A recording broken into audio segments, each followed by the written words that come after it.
Hi students, today we will discuss about the advantages of SI units.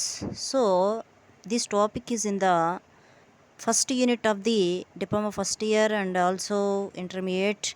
So units and measurement chapter. Okay. So okay టాపిక్లోకి వెళ్ళిపోయేద్దాం. టాపిక్లోకి వెళ్ళబోయే ముందు మన channel ఏది physics ఛానల్ని subscribe చేయండి, అలాగే లైక్ చేయండి, ఇతరులకు షేర్ చేయండి. ఓకేనా, వాళ్ళు కూడా బెనిఫిట్ పొందుతారు.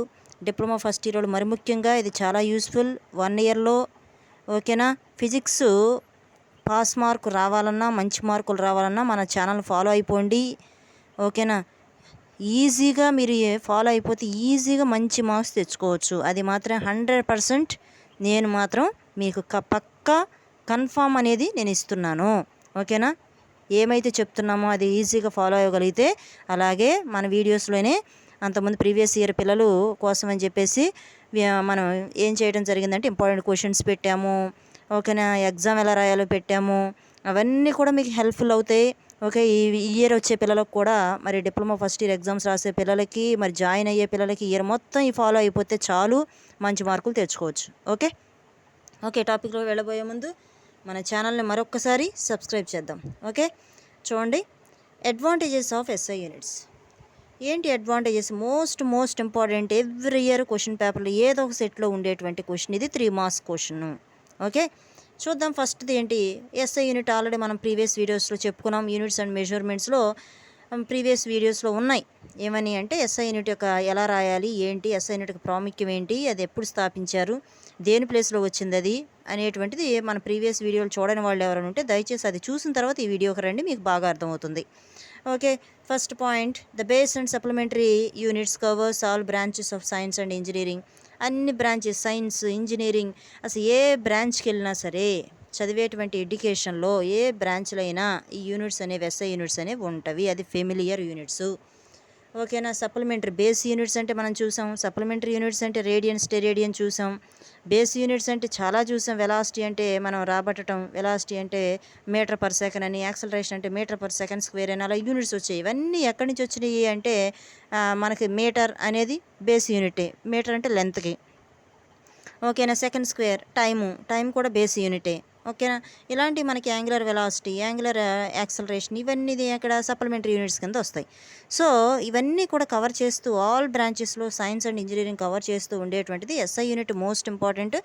ఎస్ఐ యూనిట్ మనకు తెలుసు, లెంత్ మీటర్ అని, మనకి మాస్ కేజీ అని, నెక్స్ట్ ఉన్నటువంటి టైం సెకండ్ అని మనకు తెలుసు ఎస్ఐ యూనిట్. ఇది అన్ని బ్రాంచెస్కి కూడా ఇంజనీరింగ్ ప్రాముఖ్యంగా ఉంది. మనం ఏ ప్రాబ్లం ఇచ్చినా, ముందు ఫర్దర్గా ఏ ప్రాబ్లం వచ్చినా, ఓకే, ప్రాబ్లంలో ఎక్కువ శాతం మనం ఏమని చేస్తాము, ఏ సీజీఎస్ యూనిట్లో ఇచ్చినా సరే ఎస్ఐ యూనిట్లో కన్వర్ట్ చేసుకుని మాత్రమే ప్రాబ్లం చేస్తాం ఎప్పుడైనా సరే. సో దాని ప్రాముఖ్యం అంత ఉంది అని చెప్పొచ్చు. Next second point, all the units are well defined without any ambiguity. ఎటువంటి సందిగ్ధత లేకుండా, యాంబిగ్విటీ అంటే సందిగ్ధత, సందేహం లేకుండా చెప్పొచ్చు అంట.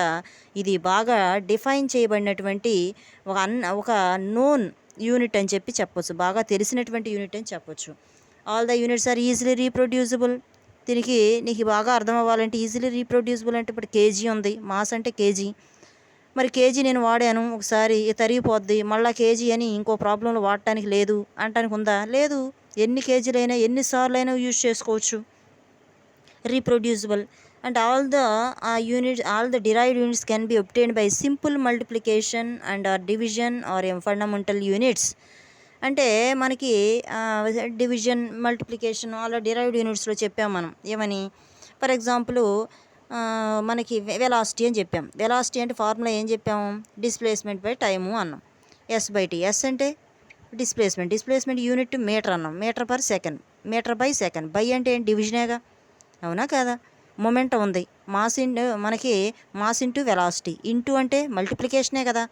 సో ఇలా మనకి సింపుల్ మల్టిప్లికేషన్ కానీ, డివిజన్ కానీ ఫండమెంటల్ యూనిట్స్లో, మనం డిరైవ్డ్ యూనిట్స్లో జరిగేటువంటి ప్రాసెస్. And there are special names to some difficult and familiar derived units. కొన్ని డిఫికల్ట్గా అంటే కష్టంగా ఉన్నటువంటిది, ఫేమస్గా ఉన్నటువంటి డిరైవ్డ్ యూనిట్స్కి కొన్ని స్పెషల్ నేమ్స్ ఇవ్వడం కూడా జరిగింది దీంట్లో, అవునా కాదా?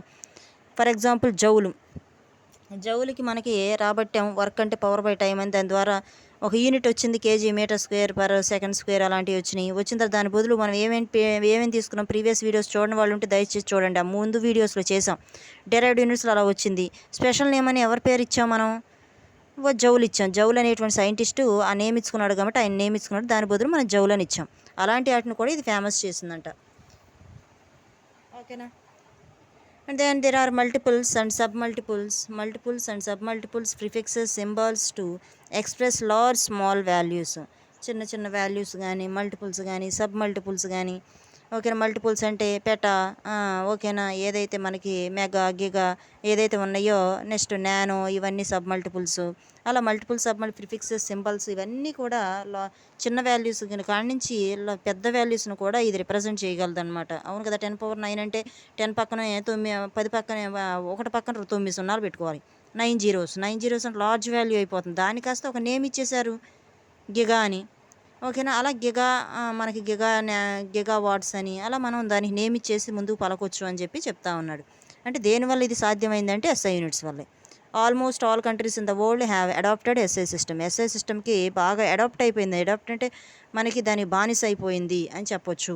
అంటే మొత్తం కంట్రీస్ అన్నీ కూడా. ఓకేనా? సో ఇది మనకు ఉన్నటువంటిది advantages of SI unit, most important. Okay, next topic direct and indirect measurement. Most important. ఇది కూడా ఇంకో సెట్ పేపర్లో ఇవ్వచ్చు. Direct measurement, the measurement of a physical quantity that is aimed to measure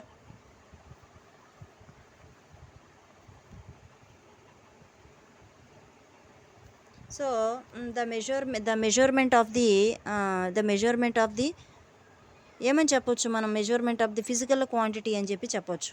అవునా కదా? సో మనకి ఇక్కడ దీని విధంగా తీసుకోవచ్చు. ఏమని? ఫిజికల్ క్వాంటిటీ అనేది that is aimed to measure straight method. అంటే ఇండైరెక్ట్ మెథడ్ కాకుండా డైరెక్ట్ మెథడ్లోనే మనం ఇండైరెక్ట్ కనుక్కోవాల్సిన అవసరం లేదు. ఏదైనా కొలత వేయాలంటే రూమ్ కొలత వేసావు, దాన్ని ఇండైరెక్ట్ కనుక్కోవాల్సిన అవసరం ఏమైనా ఉందా? లేదు. అవునా కదా? ఏదో ఒక మనకి ఏదన్నా ఒక దానికి సంబంధించింది ఒక స్కేల్ తీసుకున్నాం, బిగ్ స్కేల్ తీసుకున్నాం, అడుగులు లెక్కలు ఇస్తాం మనం. అవునా? సో అది స్ట్రైట్ మెథడ్ అంటాం. అలా స్ట్రైట్ మెథడ్లో కొలిసేటువంటి ఆ కొలిచే పద్ధతిని ఏమంటున్నాడు? Direct measurement. Indirect measurement, the measurement of A physical quantity that is the aim to measure the secondary R round about methods is called indirect measurement. So మనకి ఇక్కడ ఏ విధంగా మనం తీసుకున్నాడు అని చెప్పేసి అంటే, ఓకేనా, రౌండ్ అబౌట్.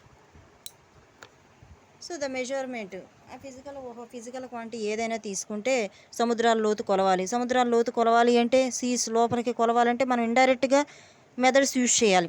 అవునా? డైరెక్ట్గా నేను స్కేల్ తీసుకుని సముద్రంలోకి వేసేస్తాను కొలత వచ్చేసి దాన్ని మనం సాధ్యమవుతుంది? అది పాసిబుల్ కాదు కదా. అది సెకండరీ మెథడ్ యూజ్ చేయాలి. అలాంటి దాన్ని ఏమంటారు అంటే ఇక్కడ మనం ఇండైరెక్ట్ మెజర్మెంట్ అంటాం. డైరెక్ట్గా మనం ఉన్న ఎక్విప్మెంట్ పెట్టి కొలిచేయచ్చు స్పాట్లో, మన కళ్ళ ముందే కనపడుతుంది అది. ఓకేనా? సో అలాంటిది డైరెక్ట్, ఇదేమో ఇండైరెక్ట్ మెజర్మెంట్స్. సో ఇంకా నెక్స్ట్ మనం నెక్స్ట్ చూస్తే, సరే ఎక్స్ప్లెనేషన్ మనకు అవసరం లేదు ఇదంతా కూడా. సో 3 మార్క్స్ వెయిటేజ్ కాబట్టి ఇవేం మనకు అడగడు. జస్ట్ మనకు ఉన్నటువంటిది ఏంటి అంటే నెక్స్ట్ టాపిక్ వస్తే యాక్యురసీ అండ్ లీస్ట్ కౌంట్. ఇది కూడా డెఫినేషన్ పార్టే, ఓన్లీ ఎక్స్ప్లెనేషన్ అవసరం లేదు. ఆ డెఫినేషన్ చూద్దాం. Degree of closeness measured value, the true value is accuracy. Accuracy means ఇది ఎక్కడి నుంచి అమ్మా టెక్స్ట్ బుక్లో ఇంతవరకు ఈ 2 లైన్స్ చదివితే సరిపోద్ది. ఓకేనా? ఇక్కడేమో డెఫినేషన్స్, ఈ డెఫినేషన్స్ 2 డెఫినేషన్స్ అయితే సరిపోద్ది. ఓకేనా? పేజీ తిప్పితే ఇవన్నీ ఎక్స్ప్లెనేషన్స్ అవసరం లేదు, ఎందుకంటే ఓన్లీ ఈ చాప్టర్ అంతా ఒక 3 మార్క్స్ వెయిటేజ్. మరి ఇంత ఎందుకు ఇచ్చాడు అంటే ఇది తెలుసుకుంటేనే, నువ్వు యూనిట్స్ ఇవన్నీ తెలుసుకుంటేనే, మెజర్మెంట్స్ ఇవి తెలుసుకుంటేనే నెక్స్ట్ ఫర్దర్గా ఉన్నటువంటి మొత్తం 8 యూనిట్స్ కదా టోటల్. 8 యూనిట్స్ ఇంకా రిమైనింగ్ 7 యూనిట్స్ చదవడానికి వీలుగా ఉంటుంది. అందుకని ఇదంతా ఇచ్చాడు. ఓకే, సరే చూద్దాం. యాక్యురసీ అంటే ఏమని చెప్పాం? The degree of closeness of a measured value that of a true value. అంటే మనకి ఏదన్నా for example screw gauge, vernier callipers తీసుకున్నప్పుడు మరి ఆ స్క్రూ గేజ్, వెర్నియర్ క్యాలిఫర్స్ మరి తీసుకున్నప్పుడు, సరే స్క్రూ గేజ్ అంటే మాకు తెలియదు మేడం, ఇంకా మేము స్క్రూ గేజ్ దగ్గరికి వెళ్ళలేదు అంటే ఎక్కడ మెజర్ చేస్తారంటే మన ప్రాక్టికల్స్లో చూస్తాం. ఓకేనా, మీరు ల్యాబ్కి వెళ్ళినప్పుడు ల్యాబ్లో స్క్రూ గేజ్, వెర్నియర్ క్యాలిపర్స్ అని 2 ఎక్స్పెరిమెంట్స్ ఉంటాయి. ఓకేనా, సో అక్కడికి వెళ్ళలేదు, కొత్త పిల్లలు దాని దగ్గరికి వెళ్ళలేదు కాబట్టి సార్ న్యూ స్టూడెంట్స్ కోసం మనం చెప్పడం జరుగుతుంది కాబట్టి సార్ ఇంకొక ఎగ్జాంపుల్ తీసుకుందాం. ఒక స్కేల్ తీసుకున్నాం. ఓకే, స్కేల్తో ఫర్ ఎగ్జాంపుల్ ఏదో కొలవాలని అనుకుంటున్నావు అంటే మనకి ఒక రూమ్ కొలత కొలవాలనుకుంటున్నావు. రూమ్ కొలత కొలిసేటప్పుడు ఎగ్జాక్ట్గా మనం కొలవగలుగుతామా? ఎగ్జాక్ట్ ఎక్కడో చోట మిస్టేక్ ఉండకుండా ఉంటుంది కదా, ఎంతో కొంత. ఓకేనా, లేదు ఇప్పుడు స్క్రూ గేజ్, వెర్నియర్ క్యాలిపర్స్ అంటున్నాం. ఫర్దర్గా మీరు వెళ్తారు ల్యాబ్కి, చేసినప్పుడు కూడా అక్కడ కూడా ఎక్విప్మెంట్లో ఎందుకు ఇదంతా జరుగుతుంది అంటే ఎక్విప్మెంట్లో ఉన్నటువంటి ఎర్రర్. ఓకేనా, ఎక్విప్మెంట్లో ఉన్నటువంటి ఎర్రర్ అనమాట. ఎందుకు ఎక్విప్మెంట్లో అంటే రస్ట్నెస్ బట్టి కానీ లేకపోతే కొంచెం ఆ ఎక్విప్మెంట్కి ఏ ఎక్విప్మెంట్ కానీ కొంత ఎర్రర్ ఉంటుంది. ఆ ఎర్రర్ని బట్టి మనకి అంటే దగ్గరలో వాల్యూ అయితే వస్తుంది. బట్ లేదా సింపుల్ పెన్లో మన ఉన్నటువంటి ప్రీవియస్ వీడియోస్లో ఎక్స్పెరిమెంట్ చేసి పెట్టాను చూడండి సింపుల్ పెన్లో. ఓకేనా, మన వీడియోస్లోనే ఉన్నాయి. సింపుల్ పెన్లో మన ఉంటుంది హెడ్డింగ్. సింపుల్ పెన్లో ఆ యాక్సలరేషన్ డ్యూ టు గ్రావిటీ కనుక్కోవాలి అంటే మరి ఆ ఉన్నటువంటి వాల్యూ అనేది 9.82 మనకు రావాల్సింది, లేదా సెంటీమీటర్లో చూసుకుంటే 980 ఎగ్జాక్ట్ వాల్యూ. బట్ మనకి మరి అదే ఖచ్చితంగా వస్తుందా అంటే ప్రాక్టికల్ చేసినప్పుడు 980 రావట్లా. కొంతమందికి 988 వస్తుంది, 990 వస్తుంది, కొంతమందికి 960 వస్తుంది. అలా దగ్గర వాల్యూ దాన్ని ఏమంటారు? క్లోజ్డ్ వాల్యూ అంటారు. ఏమంటారు? అంటే ట్రూ వాల్యూకి దగ్గరలో ఉండటాన్ని. ఓకేనా, అందుకే ఏమంటారు ఇక్కడ the degree of closeness of a measured value, కొలవబడినటువంటి వాల్యూకి దగ్గరలో ఉన్నటువంటి అంటే ట్రూ వాల్యూకి, నిజమైనటువంటి వాల్యూకి దగ్గరలో ఉన్న ఆ వాల్యూని ఏమంటారని చెప్తున్నాడు? Accuracy. Okay, next least count చూద్దాం. ఈ 2 లైన్ చదవాలమ్మా, డెఫినేషన్ వరకే చదవాలి, ఇంకేం అవసరం లేదు. The smallest value that can be measured with given instrument. ఒక ఇన్స్ట్రుమెంట్ ఇచ్చాం. ఓకేనా, అది ఇప్పుడు దాకా చెప్పాం కదా మనం. స్క్రూ గేజ్, వెర్నియర్ క్యాలిపర్స్ తీసుకున్నాం. ఆ వెర్నియర్ క్యాలిపర్స్కి దగ్గర వాల్యూ అప్పుడు ఎర్రర్ తీసేటప్పుడు 0 ఎర్రర్ అనేది మనకి వెర్నియర్ క్యాలిపర్స్లో లేకపోయినప్పటికీ స్క్రూ గేజ్లో ఉంటుంది. సో స్క్రూ గేజ్లో ఉన్నప్పుడు మనకి మరి స్మాలెస్ట్ వాల్యూ ఏదైతే ఉంటే చిన్న మనకి వెర్నియర్ క్యాలిపర్స్ చిన్న లైన్స్ ఉంటాయి అనమాట. అంటే వాటిని ఏమంటారు? స్మాలెస్ట్ వాల్యూస్ అంటారు. దేంతో మెజర్ చేస్తున్నాం? ఒక ఇన్స్ట్రుమెంట్తో మెజర్ చేస్తున్నాం కాబట్టి అలాంటి వాటిని ఏమంటారని చెప్తున్నాడు? లీస్ట్ కౌంట్ అంటాం. ఓకేనా, లీస్ట్ కౌంట్ తీయాలి. ఎల్సీ కానీ వెర్నియర్ క్యాలిపర్స్కి లీస్ట్ కౌంట్ తీస్తాము, స్క్రూ గేజ్కి లీస్ట్ కౌంట్ తీస్తాం. Main scale reading by total reading అని చెప్పేసి తీస్తాం. ఓకేనా, ఉన్నటువంటి S/N అంటాం, క్యాపిటల్ S/N అని చెప్తాం. లీస్ట్ కౌంట్ అంటే ఆ వాల్యూ ఎంత వచ్చిందో దగ్గరలో వేస్తాం. మనం ప్రాక్టికల్ చేసేటప్పుడు మీకు అర్థమవుతుంది ఈ చెప్పిన విషయం అనేది. ఓకేనా, మనకి ఆ స్క్రూ గేజ్కి అయితే 0.001 సెంటీమీటర్ ఉంటుంది. అదే వెర్నియర్ క్యాలిపర్స్కి అయితే 0.01 సెంటీమీటర్ అనేది ఉంటుంది. అలాంటివి మనం చూస్తాం. ఓకేనా, దాన్ని మనం ఏమంటాము? లీస్ట్ కౌంట్ అంటాం.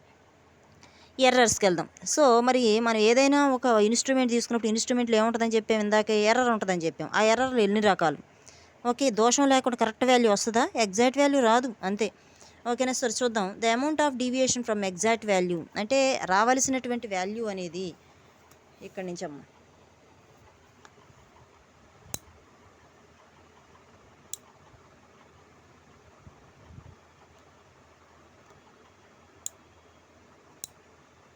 ఓకేనా, the amount of deviation from the exact value. ఓకేనా, మెయిన్ వాల్యూ 9.980 అని చెప్పాం. Acceleration due to gravity value అనేది అంటే భూమి ఆకర్షణ శక్తి, ఆ గ్రావిటేషనల్ ఫోర్స్ ఎంత ఉంటుంది అని చెప్పామంటే 980 సెంటీమీటర్ అంటాం, లేకపోతే 9.8 మీటర్ పర్ సెకండ్ స్క్వేర్ అంటాం. మనకి ప్రాక్టికల్ చేస్తే అంతే వస్తుందా అంటే రాదు. 9.8 అనేది రాదు, 9.6 అని, 9.5 అని ఇలా దగ్గరలో వస్తుంది. సో ఆ ఉన్నటువంటి 9.8కి 9.7 వచ్చింది మనకి ఫర్ ఎగ్జాంపుల్. ఈ రెండింటికి మనకు 0.1లో వస్తుంది అంటే ఇంత దోషం వస్తుంది, దాన్ని ఎర్రర్ అంటాం. ఓకేనా, so the amount of deviation from the exact value is called error.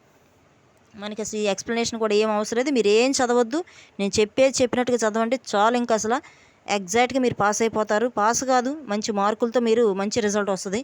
So 100% result వస్తుంది. ఏం చెప్పామో అదే చదవండి. ఎక్స్ప్లెనేషన్స్ అవసరం లేని చోట నేను చెప్పను, మీరు కూడా అవి చదవాల్సిన అవసరం లేదు. ఎక్కువ స్ట్రెస్ తీసుకుని అనవసరంగా మరి ఉండయి కూడా మనం మర్చిపోయే విధంగా ఉండనొద్దు.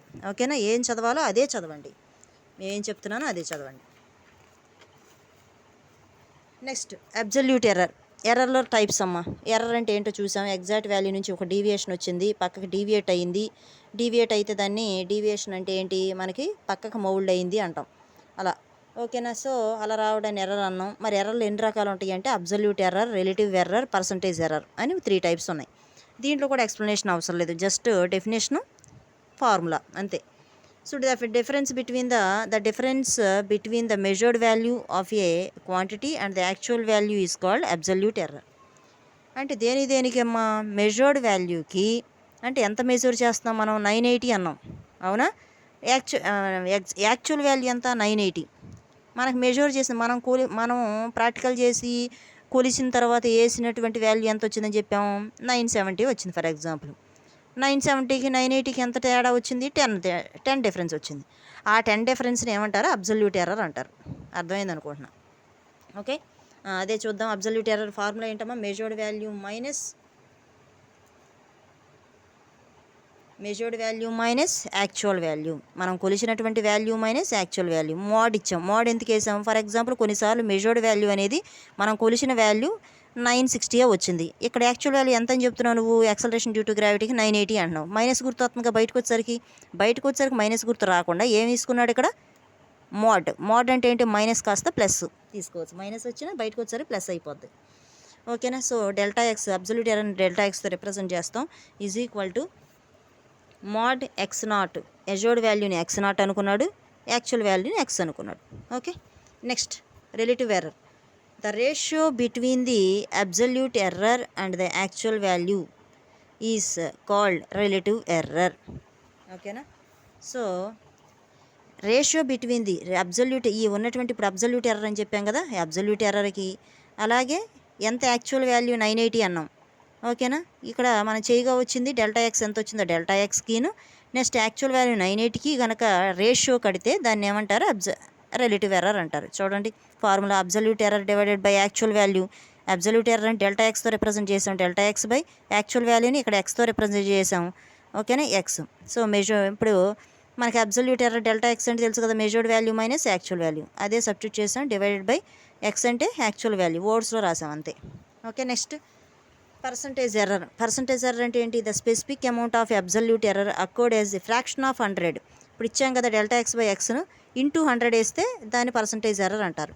పర్సంటేజ్ అంటేనే గుర్తు 100 ఇంటూ 100 అని. అంతే, దాన్ని వర్డ్స్లో ఏం రాస్తాం, the specific amount of absolute error accord as a fraction of 100. ఓకేనా. సో మన పర్సంటేజ్ ఎర్రర్ అనేది మరి ఏ విధంగా రాసుకోవచ్చు అంటే, percentage error is equal to మళ్ళా same xerox, measured value minus actual by actual value into 100. So అంటే delta X by X into 100. That is the percentage error. Okay, అర్థమైంది అనుకుంటున్నాను. 3 errors most important. Define percentage error, define relative error, percentage error, absolute error అని అయినా question ఇస్తాడు, లేదా define types of errors అని కూడా ఇస్తాడు. 3 టైప్స్ అని చెప్పేసి మనం డెఫినేషన్ వరకు రాస్తే సరిపోద్ది. ఓకేనా, డిఫైన్ ఎర్రర్ అనే ఇస్తాడు, మోస్ట్ ఇంపార్టెంట్. ఓకే, నెక్స్ట్ వీడియోలో మనం ఈ ఉన్నటువంటి ఏదైతే మనం చెప్పామో ఈ relative, percentage, next absolute error formulas ఉన్నాయి కదా, delta X by X into 100, X not minus X, ఇలా ఫార్ములాస్ ఉన్నాయి కదా మూడింటికి. ఈ ఫార్ములాస్ మీద ప్రాబ్లమ్స్ అనేవి మనం చేసి ఎక్సైజ్ ప్రాబ్లమ్స్ చేద్దాం, ఒకసారి డిస్కస్ చేసుకుందాం. Okay, thank you one and all.